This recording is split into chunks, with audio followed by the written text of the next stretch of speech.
সুপ্রিয় দর্শক আসসালামু আলাইকুম। দারুণ স্বাদের গরুর মাংস এবং মসুর ডালের চপ রান্নার রেসিপি আজকে আপনাদের সাথে শেয়ার করতে এসেছি। তো চলুন দর্শক, লাইক বাটনটিতে একটি ট্যাপ করে দিয়ে পুরো রেসিপিটি দেখে নেওয়া যাক। মেজারিং কাপের হাফ কাপ পরিমাণ মসুর ডাল ধুয়ে পরিষ্কার করে নিয়েছি। তারপর এর মধ্যে নিয়ে নিচ্ছি গরুর মাংস 250 গ্রাম, এটা ছোট ছোট করে কেটে নিয়েছি।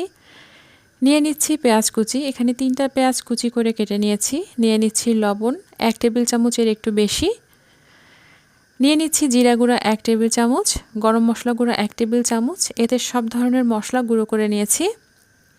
দিয়ে দিচ্ছি হলুদ গুঁড়া 1 টেবিল চামচের একটু কম, মরিচ গুঁড়া দিয়ে দিচ্ছি 1 চা চামচ, রসুন বাটা 1 টেবিল চামচ, আদা বাটা 1 টেবিল চামচ।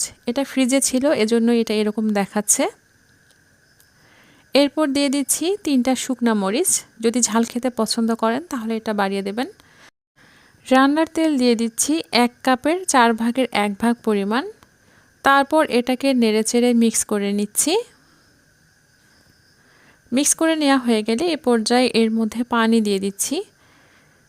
এটা সেদ্ধ করে নিতে যতটুকু পানির প্রয়োজন সেটা বুঝেই দিতে হবে। পানিটা দেবার পর এটাকে ঢাকনা দিয়ে ঢেকে সেদ্ধ করে নিচ্ছি। 12 থেকে 15 মিনিটের মতো সময় লাগবে এটা সেদ্ধ হতে। সেদ্ধ হয়ে গেলে খেয়াল রাখতে হবে এর পানিটা যেন এরকম শুকিয়ে আসে। তারপর এটাকে নামিয়ে নিচ্ছি এবং ব্লেন্ড করে নিয়েছি। দর্শক দেখতে পাচ্ছেন ব্লেন্ড করার পর এটা কীরকম হয়েছে। মসুর ডালটা একদম গলে গেছে আর মাংসটা কত সুন্দর আঁশ মনে হচ্ছে।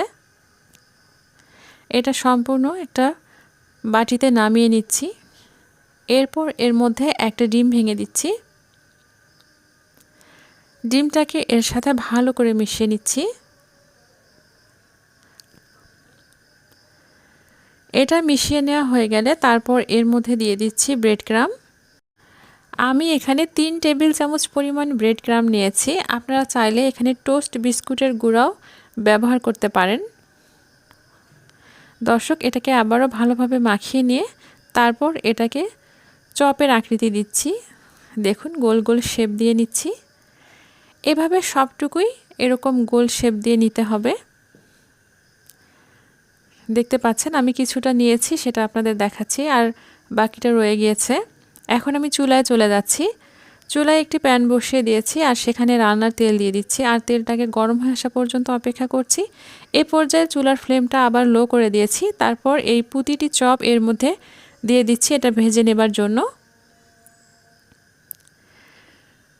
দর্শক আমার রেসিপি যদি আপনাদের ভালো লেগে থাকে প্লিজ আমার চ্যানেলটিকে সাবস্ক্রাইব করুন এবং লাইক কমেন্ট ও শেয়ার করুন। আর যারা অলরেডি সাবস্ক্রাইব করেছেন থ্যাংক ইউ সো মাচ। আর যারা ফেসবুক পেজ থেকে ভিডিওটি দেখছেন তারা আমার পেজটি ফলো দিয়ে রাখুন আমার নিয়মিত ভিডিও পেতে। দর্শক এখন এই চপগুলোকে উল্টিয়ে দিচ্ছি। এটাকে একটুখানি লাল লাল করে ভেজে নিচ্ছি। এটা খেতে এত চমৎকার, আমি গ্যারান্টি দিয়ে বলতে পারি আপনার পরিবারের সবাই পছন্দ করবে। আপনি যদি বিকালের নাস্তায় এটাকে রাখেন তাহলেও কিন্তু সবাই পছন্দ করবে। আবার গেস্ট আসলে তো পরিবেশন করতেই পারেন পোলাওয়ের সাথে বা ভাতের সাথে। দর্শক এগুলো ভাজা হয়ে গিয়েছে, আমি এগুলোকে তুলে নিচ্ছি।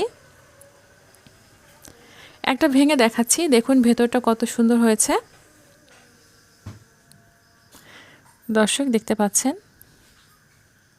দর্শক আশা করি আমার রেসিপিটি আপনাদের ভালো লেগেছে। আবার আসবো নতুন কোনো রেসিপি নিয়ে ইনশাআল্লাহ। সুস্থ থাকুন, নিরাপদে থাকুন। আল্লাহ হাফেজ।